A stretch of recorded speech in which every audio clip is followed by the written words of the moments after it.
ရေဆေးပြီးတော့မိုးရွာတော့ဘူး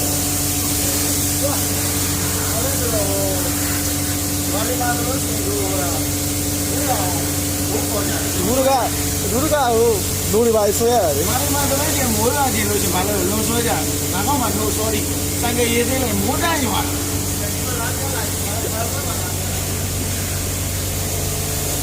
ညနေကျရင်သွားဖို့နေထား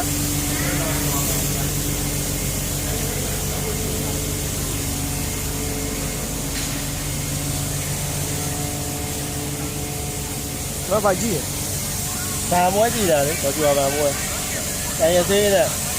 အလဲမကြသေးလို့အဲဝဲကြည့်ဟိုဆရာကတောင်းတဲ့လုပ်ပေးတာ